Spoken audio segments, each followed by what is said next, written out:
right? We actually have to be actively choosing to become leaders to our kids and understanding that if you don't influence your child, Kim Kardashian will do it for you. Hmm. If you're not stepping in with offering a compelling, uh, pathway in their life, then someone else will do it for you. It's not that no one will do it. It's not that they'll just be a blank canvas and they'll just go off in the world and find their truth.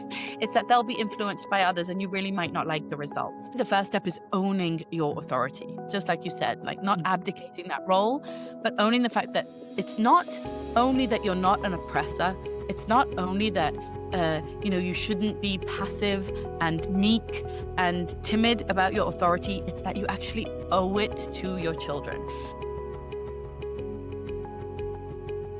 I'm so excited and thrilled to invite our guest today, Avital Schreiber-Levy from High Fam. Avital is a big parenting guru that I have been following. I've been following for a really long time now. And not only that I have been following her, I actually know her personally. She has amazing content. She's also a very amazing person, just a genuine person, down to earth. And a person who really lives according to her values, lives in integrity. So I really, really admire you and the work that you're doing. And I thank you for coming here on the podcast and sharing your wisdom with us. Brad, that was such a sweet and flattering intro. Thank you so much. I'm certainly not a big parenting guru, just, a mom doing my best and sharing what I learn. And the feelings are entirely mutual. You're first and foremost a friend, and it's just so great to be with you here and doing this work together. It's very Yeah. exciting.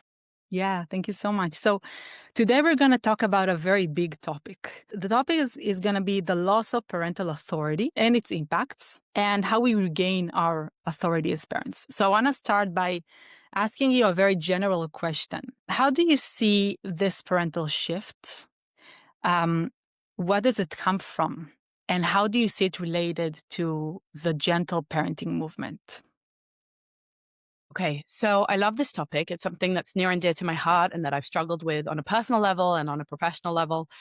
And I think there are many different ways to look at it, but I think the most kind of real and believable common sense theory about why parents have lost authority comes from a really positive place, actually. At least this was my personal story, and it's the larger trend. I think I just kind of followed a larger trend and a larger zeitgeist in the culture, which was that many of us, kind of in the millennial generation, became really ultra aware of ourselves. We're very reflective. We're very self-aware. We're kind of the first generation that made therapy this compulsory thing that everybody should do. It was mandatory, or it was almost like an extracurricular activity. And if not therapy itself, then just therapeutic language and self-awareness and self-analysis and looking at our childhoods and looking at our parenting. And kind of when we were growing up, parenting became this verb, this thing that you do. And we started to really think about the effects that our parents had on us. And many of our parents, kind of the boomer generation in general, were very authoritarian. They were very top down. They were strict. They were drill sergeants. They might have been very high in their expectations, which is really great for kids. And it's why many of us are, functioning and performing adults. But many of them were kind of low on the support level. And that's not so great for kids. Kids need high support. And I think, our parents kind of had maybe only Dr. Spock when we were growing up. I'm saying this generally. I know there are lots of different age groups listening to this podcast, but I'll just talk about myself. My parents read Dr. Spock growing up. They're slightly older because I'm the youngest. And by the time I was a parent, there were, hundreds of parenting books and experts on the bookshelves, and this very high expectation of us to be self-analytical. And that's when the gentle parenting movement kind of got its sea legs and became the movement and the trend and almost the norm. Actually, today, when I talk about parenting, I refer to gentle parenting as mainstream parenting because it's not alternative any longer. It's not fringe. And the rise in gentle parenting and many of the very good pieces of research and data and analysis about parenting showed us that actually authoritarian style parenting is a little bit damaging for kids. It does leave kids feeling a little bit abandoned, a little bit neglected. It lacks in that warmth and parental support. And so I think our generation, broadly speaking, talking in gross generalizations, kind of swung the pendulum the other way and put a huge emphasis on the warmth, on the love, on the gentleness, on the softness, on the connection, which was a huge buzzword. And it was all about that side of parenting and kind of compensating for the type of parenting that many of us had growing up. The trouble with that is that we have really let slip on the side of the expectations. Many of us so didn't want to be like our parents' generation, so didn't want to be that cold, harsh, high expectation, drill sergeant style parent that we actually slipped into permissiveness. And permissive parenting lacks authority. We're afraid of our own shadows. We're afraid to have rules and boundaries. We're afraid to say no when we mean no and yes when we mean yes and hold any kind of expectations.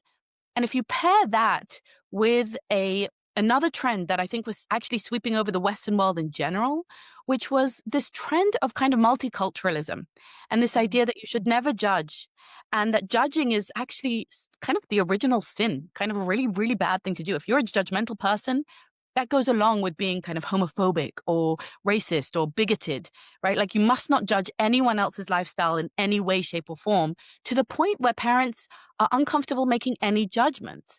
And so if we're very, very high on the warmth and on the love and on the connection and low on the expectations and the judgments, we also become low on the discernment. We become low on giving life guidance and life advice. We become afraid of saying things like, you shouldn't eat those foods because they're bad for you, or you shouldn't make that lifestyle choice because it's an unhealthy or unproductive or wrong choice to make simply morally. And so we become very weak when it comes to authority. And I think, you've asked kind of where that comes from. I think those two big trends paired together created a very weak authority. And I think in general, we're in a kind of cultural moment, or at least we were a couple of years ago, where authority itself was synonymous with oppression. Mhm. Right? We did not understand as a culture, as parents, that there is such a thing as benevolent, positive, generous authority, and there is such a thing as oppressive, tyrannical, dictatorial authority. And we kind of blurred those two together, and we just threw out authority altogether. Yeah.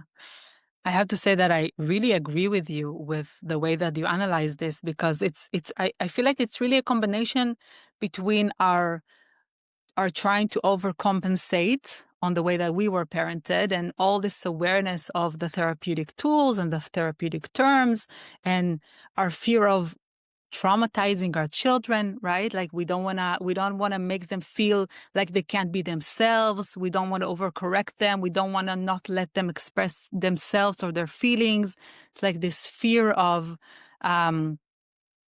just like putting our kids down in a way. And I really, really think that it's connected to this overall political environment that we're living in, which I think is shifting a little bit in the last few years. But definitely the idea that there is no one right or wrong, right? There is no this overall moral compass that we live by, that every idea goes and we should welcome everyone and everyone is equal, right? It's like we took the idea of equality to the next step. It's not only equality between people, but it's equality between all ideas. Like all ideas are equal. We should accept all ideas as legitimate. Yeah. Yeah, and this comes along with kind of destigmatizing, right? That was a big trend that we should destigmatize mental health, or we should destigmatize hopelessness, or all sorts of things that you should destigmatize, which has all of these ideas have a kernel of truth. We don't want too much stigma in the realm of mental health or of homelessness or of kind of kinks and perversion sexually, or all sorts of things. We don't want that to be, judged and stigmatized in the way maybe that it was in prior generations. The problem is when you completely destigmatize things, often you actually lose discernment and the ability to say that some lifestyles do produce better societies than others, that some things should involve some level of shame or guilt or consequence at the very least, or maybe just judgment from society. And so you do lose quite a lot. And I'll also say that it kind of went along with some educational trends as well that maybe got mis kind of construed. Again, the idea that, let's say, not all children fit in a classroom, which is a true idea and a good idea and correct. But then we went all the way to the place of, let's say, follow the child, which might be correct when it comes to play, right, or to learning, but it's not correct when it comes to big life decisions. Like, now we see that in medicalizing little kids, right, following the child. And Mhm. whatever the child chooses, it can go to a really, really kind of dangerous and scary extreme sometimes when you take these ideas that come from a good place, but you unleash them on society in an unboundaried way. And we definitely see the repercussions of that in today's, Gen Z and young people today. Yeah, yeah, for sure.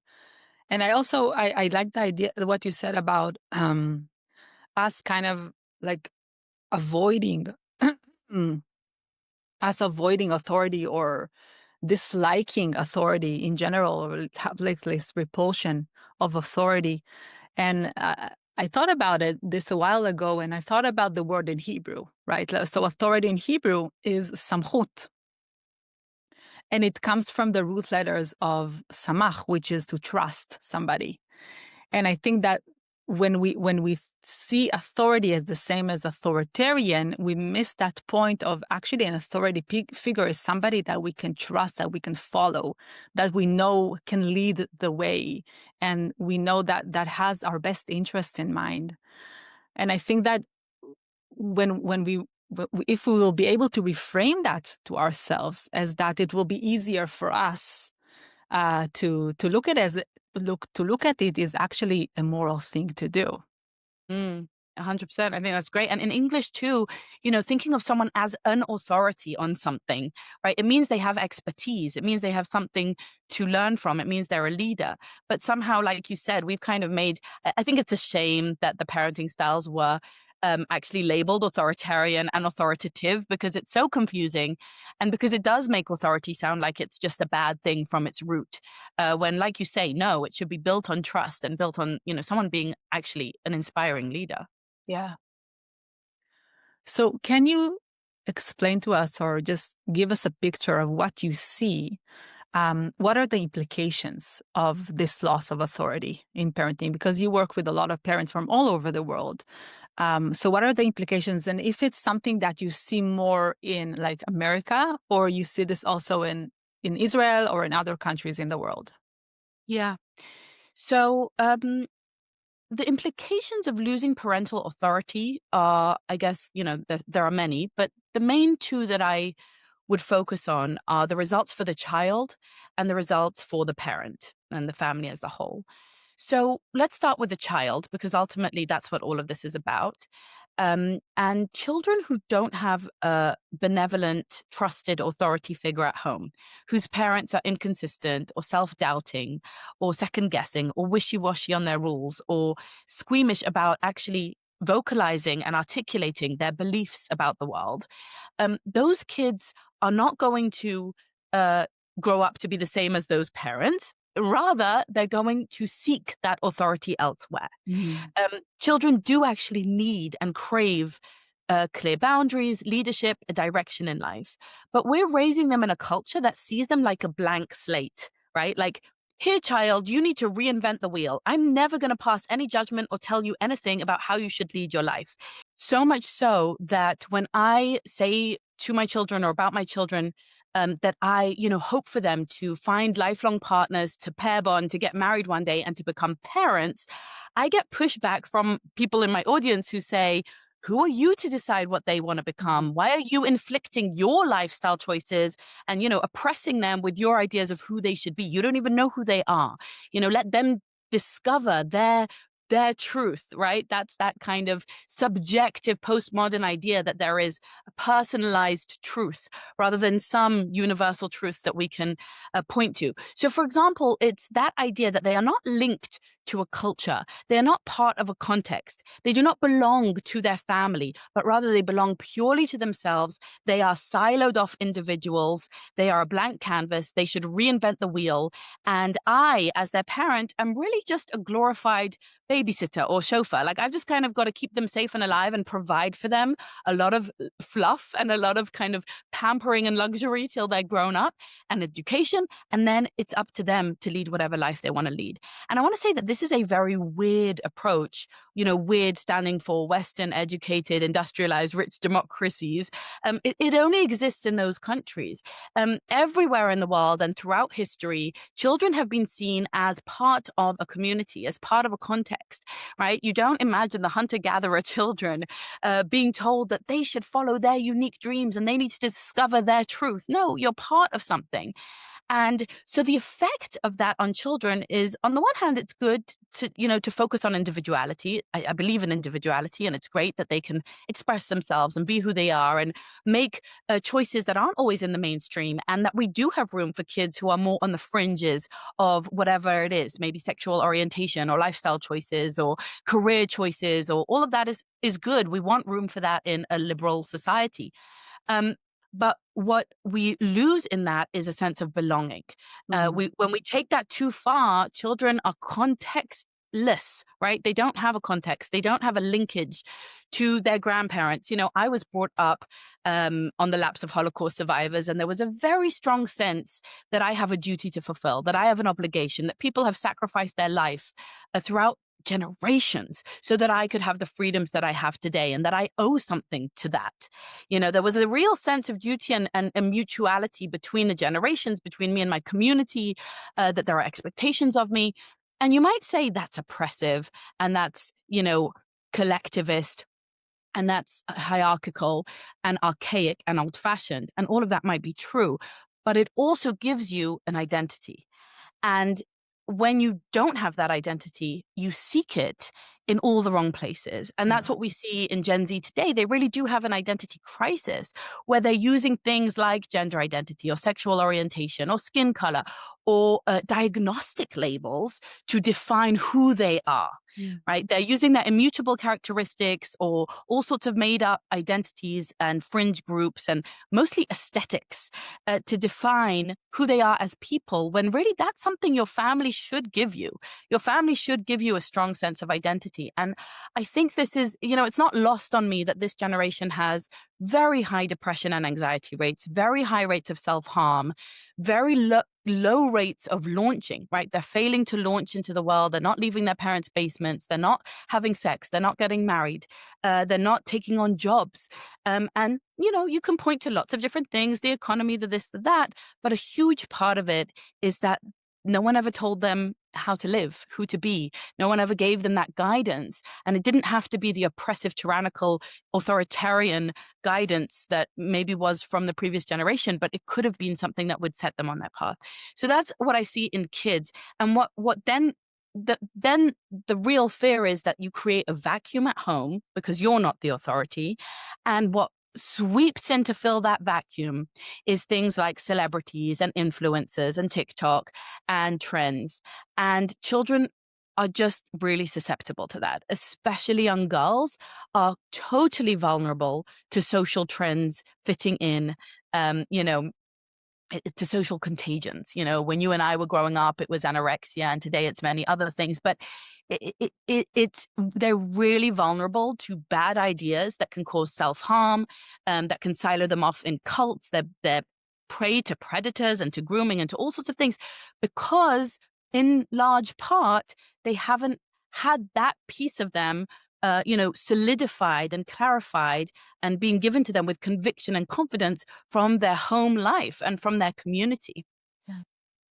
And then we'll talk about the parents as well. Is what I see with moms today. I see an immense sense of overwhelm, a tremendous sense of mom guilt, which I just do not think our mothers suffered from in the same way at all. A lot of confusion, a lot of self-doubt, and I think a lot of fear, just a lot of anxiety. Really, hi, I have anxiety seems to be the way everybody introduces themselves in this day and age. And I think a large part of that is that when you don't nail some things down in your life, like this is who we are, this is what we stand for, these are our values, these are our house rules, these are my boundaries. When you don't have that kind of locked in to a certain degree, we're all flexible, we can all revisit and change, but to a certain degree, just knowing what you are, having your identity locked in and your expectations and being comfortable in your role of authority, then I think you flail. I think you're at the whim also of social media influences, of feeling lesser than all these influencers that we see showing us their fake lives, feeling really confused about why their children are acting out. And unfortunately, it starts a vicious cycle because when parents don't set boundaries and clear guidance and values, children act out because they're begging for the authority. And parents read that as if they are already doing too much authority and they back off even more. Mm. And instead of reading it correctly, like, oh, my child needs boundaries, consequences, and follow through, they read it like, oh, my child needs connection. My child needs special time. My child needs more attention from me. I must have traumatized my child somehow. I didn't breastfeed enough. I yelled at them when they were 3. This is all my fault. And they constantly cycle in this self-analysis, but they're continuously missing the point, which is that actually the child needs a strong mindset, they need values, they need good habits, they need routine, they need all sorts of things, and it's not more parental connection. They're getting plenty of that. Yeah.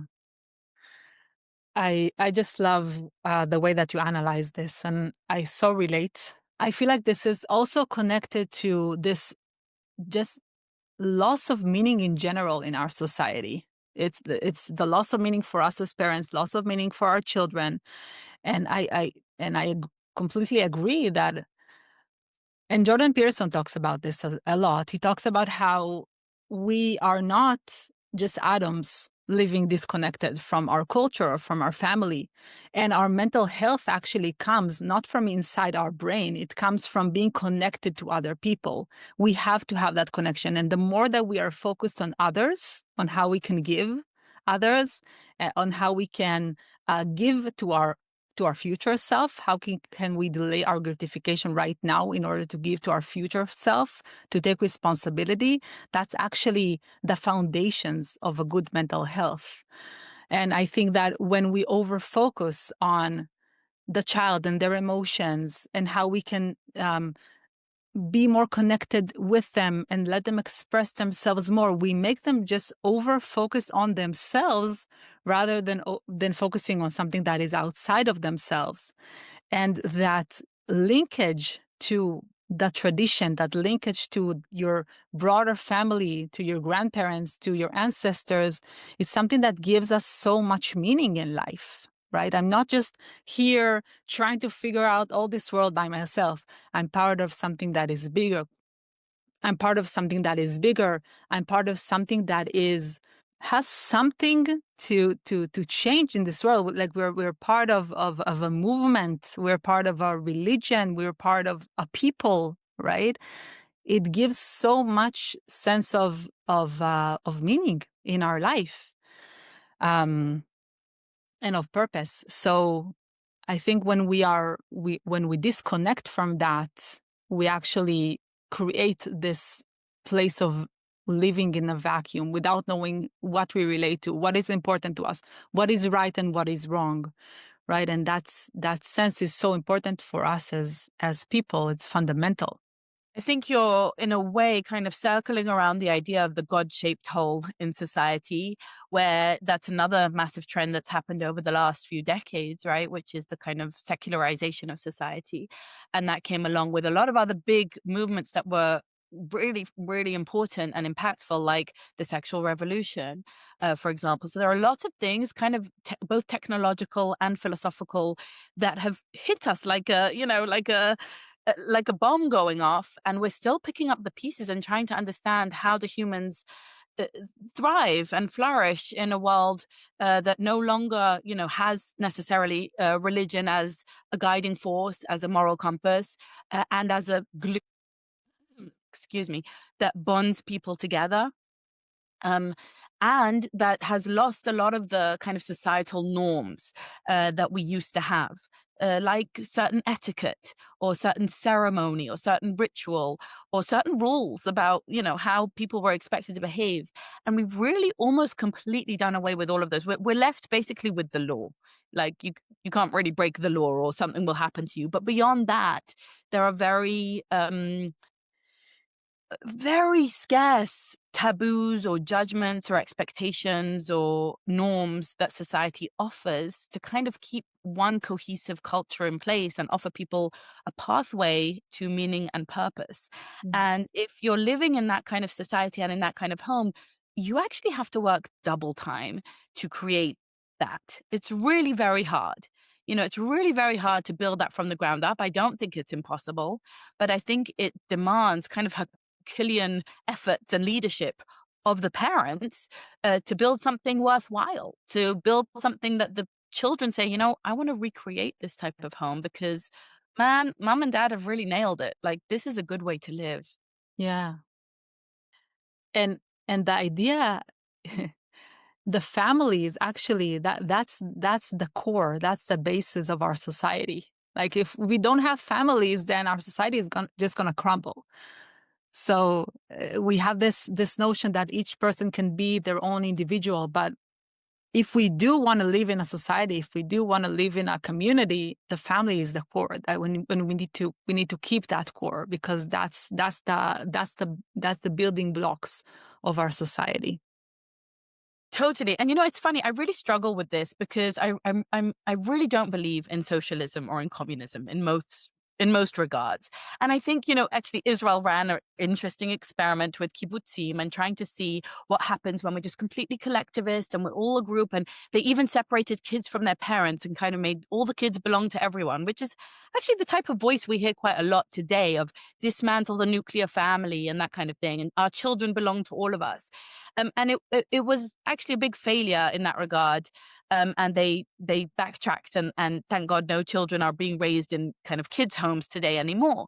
But I struggle with this because on the one hand, I actually really believe in individualism. I think individualism is correct. I think individual rights, equality before the law, allowing individuals to choose their own lifestyle as long as they're not harming other people. I don't think people should get involved in what goes on in your bedroom or too much in what you wear or what you say. I really do believe in all these individual freedoms. The trouble is that it's a double-edged sword when it comes to the sense of belonging and connection and community. And what we're learning, I think, through the depression and anxiety and isolation and the epidemic of loneliness today. Teenagers are tremendously lonely, which is actually very dangerous for them. What we're learning through that is that no, we need a bit of collectivism somehow, right?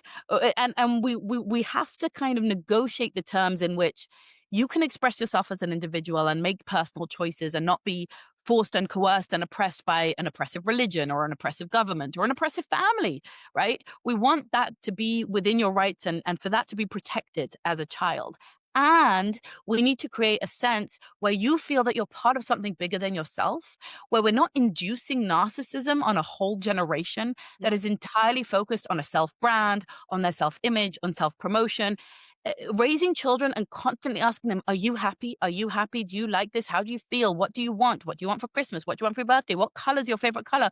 All of these probing questions about your individual idiosyncratic preferences and making children think that those preferences matter tremendously and that they come at the expense of other people, rather than raising them to think, what do I have to give? How can I support others? How can I be a meaningful contributor? How can I be part of this family? How can I actually be thoughtful and actually give up on my preferences for the benefit of the whole, right? So many mothers come to me saying, oh, I feel so bad that I gave my child a sibling.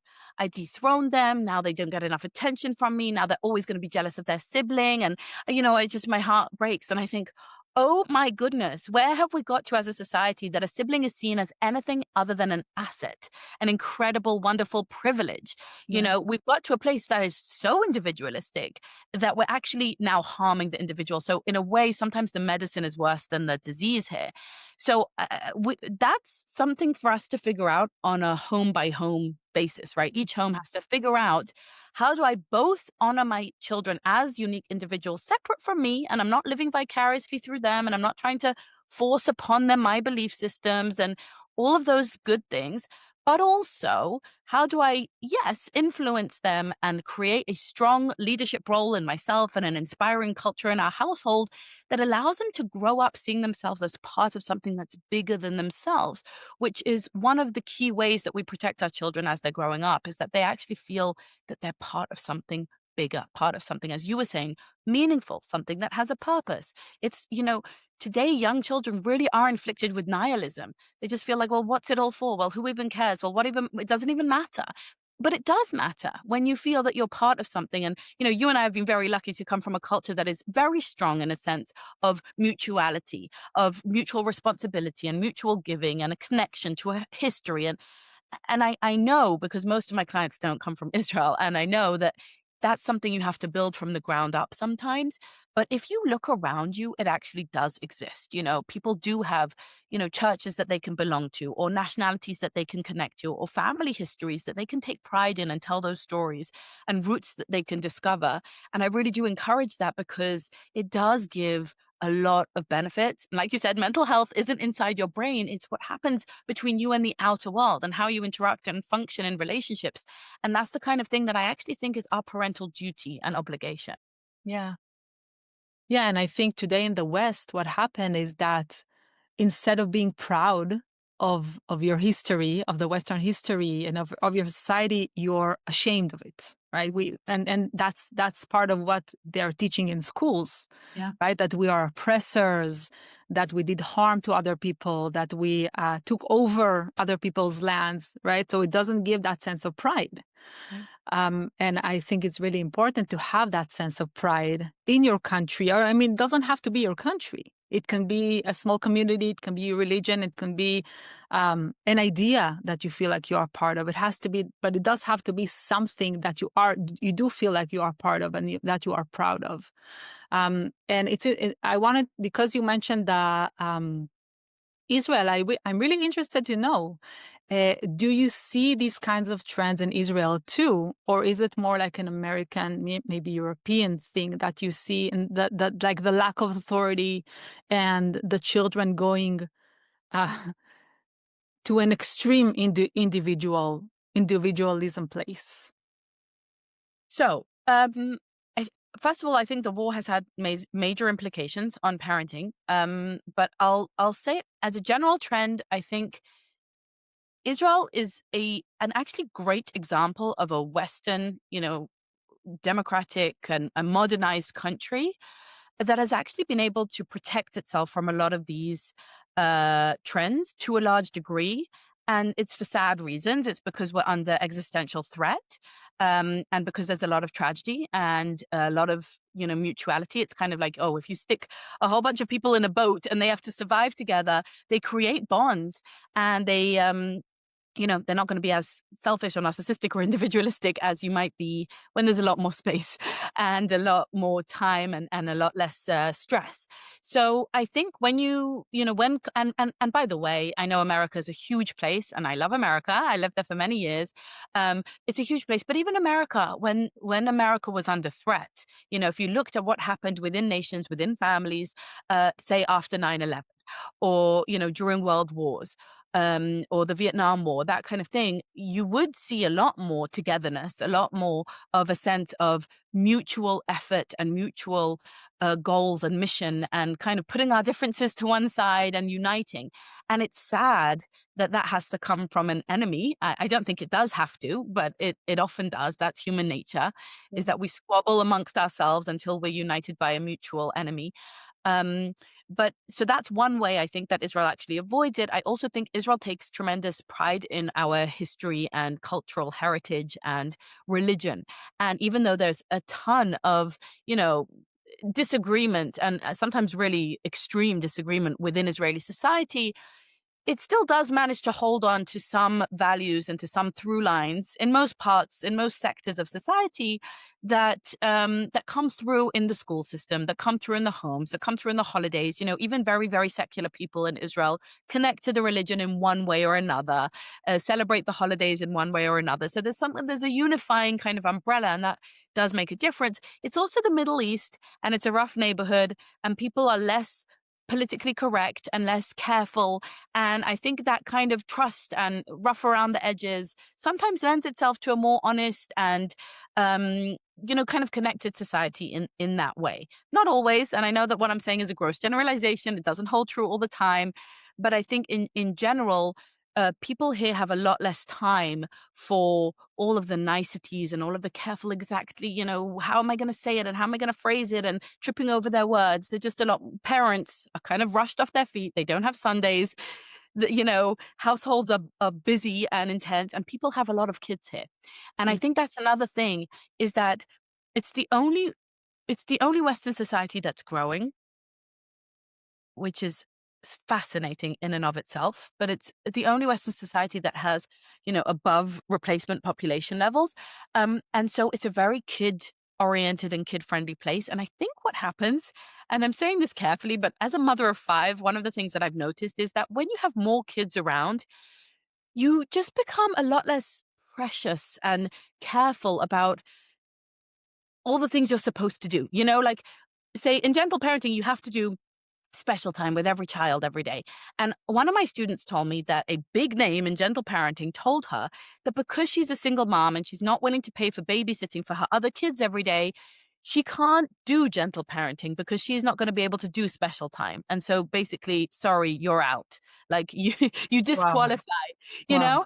And like I just think some cultures, like Israel is a good example of that, just don't have time for those kind of rules. Like, what do you mean? There are 20 kids running around your garden. You're not worried about, like, did I do special time with each of them? You just become a little bit more grounded and pragmatic and practical. Yeah. Um, so that's also part of it. But I also want to say that it has crept in, especially the therapeutic language. And Mm. this is something that's very interesting. I've noticed it's become a huge emphasis that didn't used to be. Now, I want to say this, like I say everything else, cautiously. I know I'm making some gross generalizations. And I actually say this as someone who had clinical PTSD for many years. I had crippling PTSD, and I don't take mental, illness lightly. I know that it's a big deal. Having said that, maybe because I know that and I have that personalized experience, one of the things that really annoys me about this war is that I keep hearing parents saying, oh my goodness, we're raising an entire generation that's traumatized. Mm. All of our children will need therapy.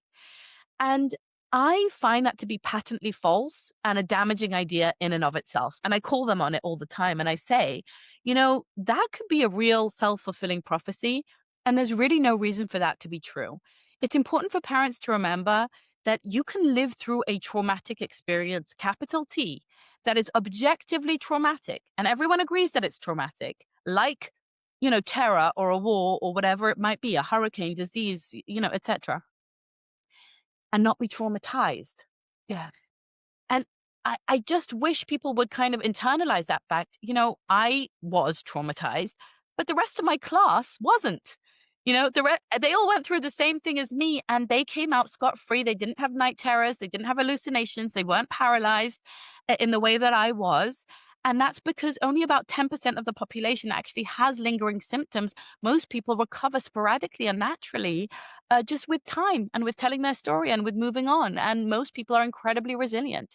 And I do not think that my children are going to be traumatized living through a war. And if they are, okay, we'll deal with that. That's not the end of the world to be traumatized. I mean, I've been traumatized. It's okay. You can learn from that. You can grow from that. It can become a great asset. Yeah. But this idea that now we have to introduce too much therapy and processing and probing, I think is actually sometimes suggesting trauma and weakness, where it wouldn't have been there in previous generations. So in all Western countries, I think that's become, unfortunately, a mainstay. It's very well intentioned, but its results are not very good for children. Yeah, like that external threat is something in a way that we need. And it's funny to think about it that way, it's maybe sad to think about it that way, but in a way we need that because I feel like it gives us proportion, right? It puts us in proportion of what's important, what's not important, right? Who we are, who they are. And as humans, we are social people. We need to be part of a group, and we need to have that sense of this is me and this is them. We need to have that separation between us and them. And as we said, it gives that sense of who we are. right? Like what we stand for, what we represent, and it's important. And in Israel, I think it was really interesting to see because people say that the soldiers that are now fighting in this war, these are like the Gen Z generation. These are the TikTok generation, right? That they had no, like they were just scrolling on their phones and had no meaning and didn't have had no values. But then when the war came, they stood up, right? And they took it upon themselves and they volunteered and I feel like it gave them so much for their life to be part of this, right? To know that they are they actually took part in history in this Yeah. war. It's actually crazy to think about it that way, but it's not wrong. There is a lot to that. And I'll say, I don't know that we need to have an external physical human enemy. Like, I really hope that that won't always be true. I think it's possible to envision a way of building meaning into your life without that. But I will say that you do need a reach goal. You need a challenge. You need some hardship. You need to be taking on something that is not easy, that is an effort, that involves other people, that's hard and that's worthwhile. And that's how you build a sense of meaning. And that does come in defending yourself against an external threat for sure, but it could come in other ways too. And what I've noticed is that in the very prosperous, peaceful societies, God bless them, may they maintain their prosperity and their peace. But in those societies, unfortunately, what happens is that because there's a lack of challenge, people invent their own challenges subconsciously. And you think about it a little bit like uh, building muscle or just fitness. You know, if you were a hunter gatherer in the savannah, you did not need a treadmill, right? You did not need weights because you were Yeah. running all day, you were lifting heavy things. Your body was sufficiently challenged by your natural environment. And if your body is no longer sufficiently challenged by your natural environment, it will become atrophied, it will become obese and sedentary and ill. And then you're going to need kind of, manufactured artificial interventions in order to reach that level of physical challenge that keeps us fit. And I think the same is true for our minds and for our souls and for our relationships, is that if we don't find that challenge, so maybe for you, okay, I'm going to go out and I'm going to, find the cure to cancer. I'm going to write a book. I'm going to open a school. I'm going to uh, hike a mountain. You're going to need some kind of physical and mental challenge in order to keep yourself fit, or you go crazy. Yeah. And people are going crazy. And your body or your mind invents challenges for you to overcome so that you can find meaning in your life. And that can come in all sorts of, kind of invented problems that by the way, I have genuine empathy for those people because I see that they're really suffering. It's not for naught that they've, come up with fake problems, or you even see this in like, university students kind of enacting a war, right? Where they don't have any threats, but they will create that because they want to feel that sense of being called to duty, of being part of something, of fighting for rights, of, some kind of important movement. And sometimes there are really important civil rights movements that people have fought for, but when there aren't, they're being invented.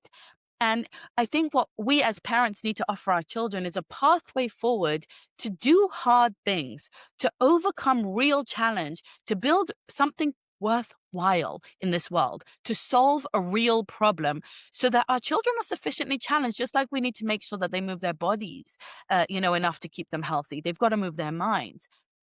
And in Israel, yes, there is this built-in challenge that Gen Z have risen to, and all the generations, in fact, have risen to. And it does come with tragedy and with loss and with, such grief. And there must be a better way. And I hope that this war ends very soon and that peace comes to the region.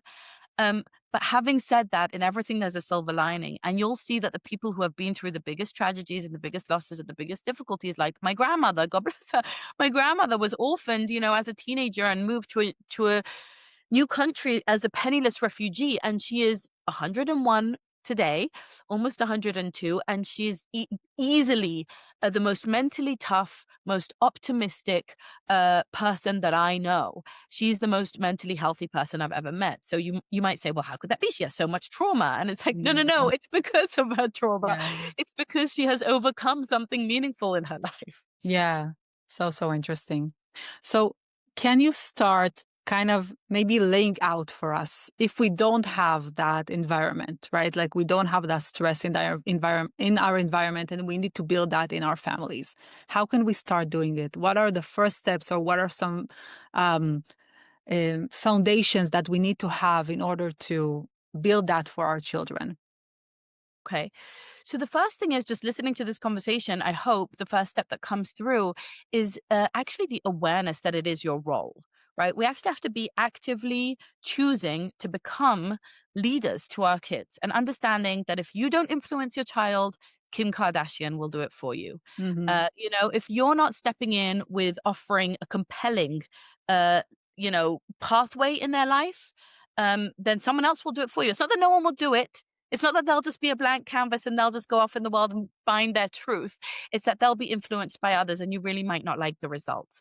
So for many of us in the West, that's about a lot of introspection. And this is what I do in my work and inside my membership in the studio.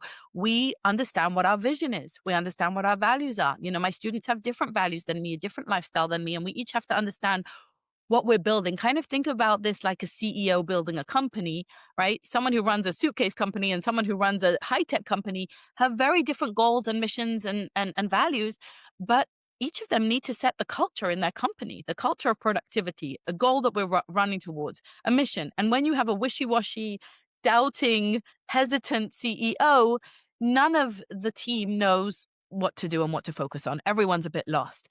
And so that's really the first step, is owning your authority. Just like you said, like not abdicating that role, but owning the fact that it's not only that you're not an oppressor. It's not only that, you shouldn't be passive and meek and timid about your authority. It's that you actually owe it to your children. And I like to tell parents, if you have $1 million and you save it for yourself and you say, I'm not leaving any of this for my children. They should just be a blank state. They should start from scratch. They need to find their own $1 million. You Mhm. know, that sounds really odd. Like, why wouldn't you be generous with what you have? Now, I'm going to bet that every single person listening to this has $1 million worth of wisdom in their mind. They know what's right when it comes to dating. They know what's right when it comes to how we should dress and present ourselves, when it comes to working hard, when it comes to merit or to values or to friendships or to career. You know a lot. You have a fully developed prefrontal cortex. You have life experience. You have wisdom. And now it's time to spit it out, like to share that with your children so that they're not left in the dark wondering, well, how do I do this life? What should I do? Right? That is their inheritance. That is their spiritual inheritance from you. And I think that we owe it to them. That's number one.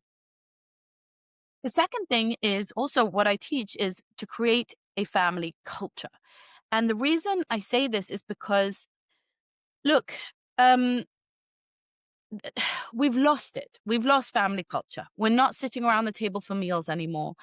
All of us are doom scrolling on our phones on separate devices and in these siloed off echo chambers and virtual worlds.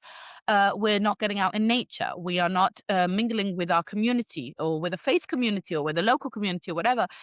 We've lost a lot of family hobbies together, riding bikes, hiking, caring for our pets, whatever it might be. And I think that building in routines, rhythms, traditions is very, very powerful. I want to give you a really amazing example that I heard from someone who wrote a book. He grew up in a single parent household with very little kind of guidance and culture. And he's Christian and he came on a trip to Israel. And on a Friday night, he was in a Shabbat meal and he saw all the teenagers at the table. And suddenly all the parents got up and blessed the children, right? They do a blessing for the children on Friday night. They put their hands on their head and say a blessing. It's a blessing my parents always gave us, and I give my children every Friday night. And this man, I suddenly saw our culture through outside eyes. And what he said was, I just couldn't believe that the teenagers were even there on a Friday night. Mm. Why weren't they out partying? Mm. But not only they were there, but they weren't embarrassed to get up in front of a room with strangers and with other families and to have their parents whisper a blessing to them, a protective blessing to them. And he was just smitten. He was really kind of wowed by this. And it allowed me to see the power of family culture, which is belonging. And we think teenagers want independence and experimenting and to go off on their own and to fly the coop. And yeah, they need a bit of that too. But they actually really need us to offer them a compelling, inspiring family culture, sitting around the campfire, either proverbially or literally, right? Being in conversation, not focusing on them in a therapeutic manner. Now, tell me how you're feeling. Not this fake forced connection of share with me how your day was. I need a bullet list. No, working alongside them while we're cooking. Hey, pass me this. Here, you cut that. Right? Just being part of the hub, being part of the activity, and having meaningful rituals and traditions that are part of our life. So if you do whatever it is, an Easter hunt, or you do a Thanksgiving dinner, and you're just like, well, the teenagers aren't into it anymore. You know, my tween is too old for this right now. No, bring them in, create that powerful family culture. Just to go back to something you were saying before and to point number one, I just want to make sure that I outline this is we were talking about authority coming from a place of trust, that being the word in Hebrew. And I want to say that when you are a trustworthy figure, when you never lie to your children, when you are a good source of information, when you tell them the truth about sex and about money and about death and about all the awkward things you have to talk about, then they act. And you do step number two, which is you create a meaningful culture, an inspiring culture that they want to be part of because it's fun. um, then you become a source that they aren't trying to rebel against. They're not trying to run away from, but they actually, you're their safe place. You're the person they turn to when they have a problem. You're the person they actually prefer. Like, even I'm seeing this now, and I hope it continues. I can't promise. Maybe I'll have a very rebellious child in the future. I don't know. But I see that my 13-year-old, if he knows we're having a family pizza night or we're playing games together, he will opt into that rather than going with his friends, even out to a movie or something that's really fun, because he really feels close to us. He feels that sense of belonging. It's meaningful to him. That's number two. And then number three, what I would say is active guidance. So it's not actually enough to be a trustworthy figure who is an authority and comfortable with your authority. And it's not enough to create family traditions and rituals and an inspiring home culture. Yes, that will position you as someone who your child wants to emulate, right? Your child will look at you and say, well, mom and dad seem to have a really great marriage. Mom and dad seem to have their health in order. Mom and dad seem to know what's what with their finances. Mom and dad seem to be on top of it with their work and with their friends. And you know what? Like, they've got something figured out. I would like to I would like to emulate that. And by the way, that's a wonderful thing I think to strive for, is to have your children emulate you in a positive way, in a healthy way. I have elder siblings who are already grandparents. Mm. And one of my older siblings, his son recently got married, has two children already, and elected of his own accord to live 5-minute walking distance from my brother. Mm. Okay. And they're involved grandparents and they do meals together. And there's this multi-generational connection. And you say to yourself, what did my brother do that his son has chosen to marry someone similar to his mom, to have a similar lifestyle, to live nearby, to emulate their lifestyle, and to say, you know what? That's a good role model. I like it. I like what you did there. I'm going to do the same. That's powerful. And that's actually what we're here for. We're the village elders. We're supposed to pave the way. But you still need step number three. And step number three is when you actually come in and you say the thing you need to say. You say, honey, I'm sorry, I can't let you dress like that. Honey, they'll be drinking at that party and I'm not comfortable with that, so you won't be going. Darling, 1 hour of video games is all I'm going to allow. I'm sorry, I know it's disappointing. It's when you set the boundary and you're clear and you have conviction. And many parents really struggle with this. But I just want to remind you that when you were putting your seatbelt on your toddler, you did not struggle terribly, with, am I doing the right thing? Is it fair? Am I taking away his freedoms? You had absolute crystal clear clarity and conviction. You might have struggled with a tantrum. It might have been hard, but you did the thing. You put the seatbelt on and you wouldn't give up because it was clear to you that this was the right thing to do. And that is easy to decipher when it comes to health and safety. But we need to have that same level of conviction when it comes to morality, ethics, good lifestyle choices, and health. And that is something that we struggle with as modern day parents because live and let live and, just judgment free. But no, please exercise a bit of judgment. One of my students recently said to me, I really want to help my child with body image, but I don't want to say that being fat is bad. And I don't want to say that being too thin is bad. And, she just struggles so much with it. And I get it. We all want to be empathic. None of us want to judge other people. None of us want other people to feel bad about their lifestyles. There are lots of different viable ways to live and value systems. And still, we as parents need to be able to give them honest information and what we believe. Now, I feel very comfortable saying to my kids, people who are overweight are just as valuable and worthy of you, and you will absolutely be respectful to them, and you will never shame them, and you will never make any comments about their body. And it's not healthy to be too overweight or too underweight. And so you do need to eat in accordance to what is healthy for your body and make good choices. Right now, that sounds very judgmental, maybe, but if I don't say that to them, how are they going to know? Yeah. Right. And so that's the active guidance where they actually need to know the truth, even when it's not so comfortable to say it, even though, we're worried that they might blab it to someone else. They do actually need that from us. And let me be clear, they won't get it anywhere else, or they will, but it will be bad guidance. Yeah. It You won't be know? perfect. And Yeah. so that's why those are my 3 steps for you is build the authority and the trust, create the inspiring culture, and then give the active guidance when necessary. Yeah. Oh, so, so, so good. Amazing. Amazing, amazing. I resonate with everything that you said. And I think it's so true. And just like, and it also makes our life as parents easier. It takes Yeah. off so much of the pressure of memorizing a script that we need to say, or not being authentic, or not expressing our emotion, not being annoyed when we are annoyed, right? This just being ourselves, right? Just living according to our values and passing them on, just being able to say the truth to our children as we see it, right? Maybe we're not right about everything, but we do have an opinion and we can guide them because we feel that this is the right thing to do, right? And I want to give my children all the wisdom that I have acquired through the years, right? Who am I going to give it to if not to my children, right? Like So this is why true. I brought them. I learned so much. I want to give them. I want to pass this on to somebody, right? And to my children, and that's the gift that I can give them. Yeah.